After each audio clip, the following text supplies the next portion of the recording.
There comes a time in every believer's life when the church doors may be far away, when the schedule is too tight, when the world feels noisy and faith feels distant. But listen carefully. Your strength as a Christian is not limited to a building. You can be powerful in faith, firm in spirit, and full of fire, even when you're not in church. Because the real church is not a place. It's a person.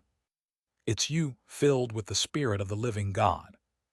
Let's talk about 5 excellent ways to be a strong Christian without going to church. In Joshua 1:8 the Lord said, "This book of the law shall not depart from your mouth, but you shall meditate on it day and night." When you can't hear a preacher, let the Bible preach to you. When you can't attend a sermon, let the Holy Spirit teach you.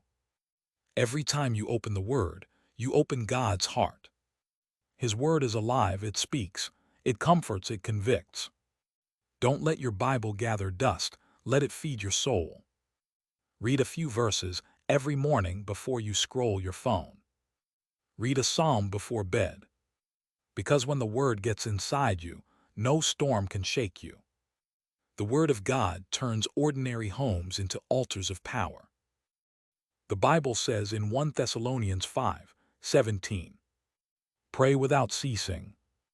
Prayer isn't just what you do at church. Prayer is a lifestyle. It's the breath of a believer. You can pray in your room, in your kitchen, at work, or on the road.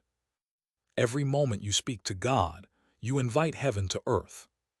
Sometimes prayer doesn't need words, just a heart turned toward God. When you pray daily, you build an invisible wall around your life, a shield of divine protection and peace. A prayerless Christian is a powerless Christian, but a praying Christian is unstoppable. So wherever you are, pray. Talk to God. Whisper to Him. Cry to Him. Thank Him. He's listening. Narrator. Hebrews 10:25 reminds us, "Do not give up meeting together, as some are in the habit of doing." Fellowship doesn't have to mean rows of pews.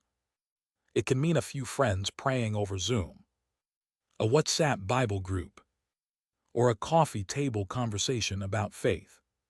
The body of Christ is not confined to 4 walls. It's built with living stones, people like you and me.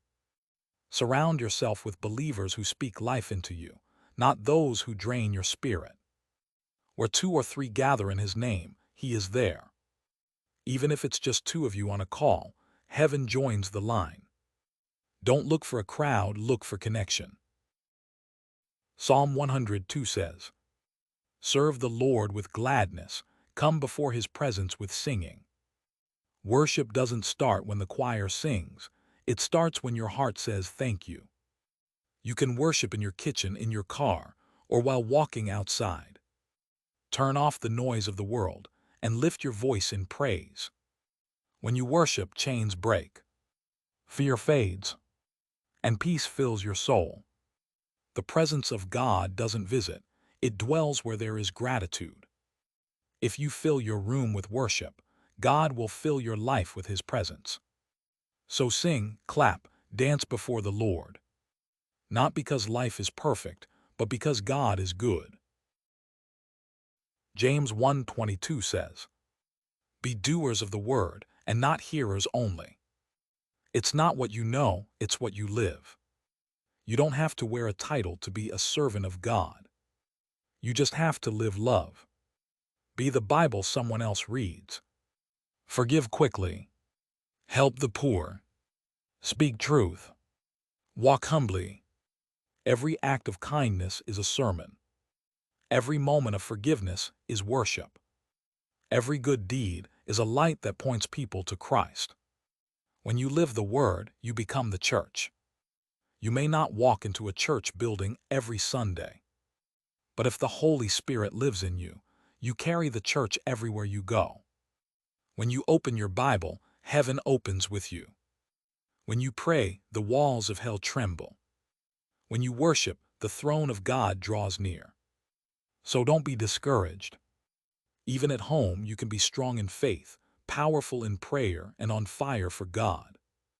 Because the true church is not built with bricks, it's built with hearts surrendered to Jesus. Stay faithful.